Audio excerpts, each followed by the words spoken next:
In the world of One Piece, power is usually loud. It's the roar of a dragon or the shattering of a coastline.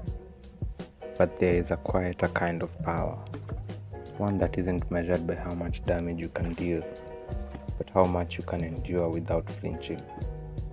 There's a famous quote that defines this. The measure of a man is the size of his problem. If you want to know who a person truly is, don't look at their muscles. Look at what they consider a crisis. For most of the pirates in the Grand Line, a crisis is losing a fight or being insulted in public. But for red-haired Shanks, the scale is different. And in the very first chapter, Romance Dawn, Eiichiro Oda gave us a blueprint for what this actually looks like. When a mountain bandit called Higuma the Bear walks into Makinu's bar, he thinks he's the biggest man in the room. He has a 5 million berry bounty and a mountain of ego. When he pours sake over Shanks' head, the entire room goes silent. We, as the audience, expect a slaughter. We expect the Emperor of the Sea to prove his worth by retaliating against the man who disrespected him. But Shanks doesn't draw his sword. Much to the surprise of a young Luffy, he doesn't even get angry. He laughs it off. To Higuma, this was a life-or-death confrontation of honor.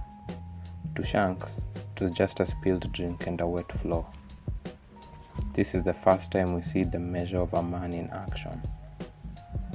If Shanks had killed Higuma, there and then, he would have been acknowledging that Higuma's insult was a problem worth his time. By laughing, he declared that the bandit was too small to even be noticed, which brings me to the next part.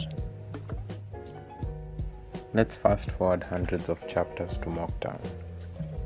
Luffy is met with the exact same scenario. Bellamy the hyena is the new era's version of Higuma. Arrogant, short-sighted, and obsessed with physical dominance.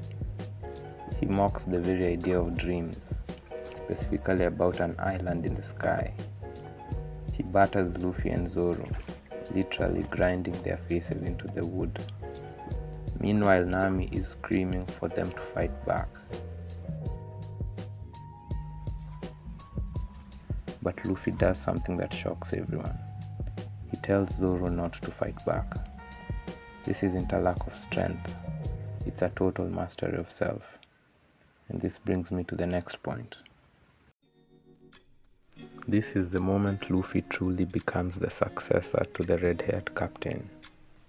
It is the most powerful passing of the torch in the series, and it happens without a single word spoken between the two. If a man's worth is measured by his problems, then fighting Bellamy would mean Luffy's biggest problem is a loud-mouthed bully in a bar. By staying silent, Luffy proves his problems are much larger. The Grand Line, becoming king of the pirates, just to name a few. Luffy realized that Bellamy wasn't an obstacle on the path to Skypiea. Bellamy was a distraction. To trade blows with the man who has no dreams is to lower your own value to his level. Luffy understood that. Luffy didn't lose that fight. He simply refused to enter a ring that was too small for him. The brilliance of this writing is that Oda provides us with a witness, Marshall D. Teach, commonly known as Blackbeard, a man who would eventually become Luffy's greatest rival.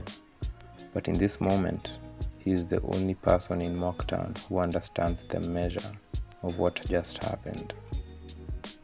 When Blackbeard shouts, "The dreams of pirates will never end," he is confirming Luffy's victory. He saw two men walk out of a bar covered in blood and realized they were the strongest people on the island, not because they won a fight, but because they were focused on problems that Bellamy couldn't even imagine.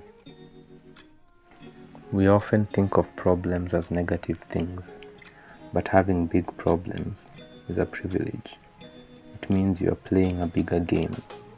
Shanks and Luffy teach us that you shouldn't give your energy to every dog that barks. Save your strength for the storms that matter, because at the end of the day, you aren't defined by the enemies you defeat. You are defined by the ones you choose to ignore. That's all. If you've enjoyed the video, feel free to leave a like and subscribe.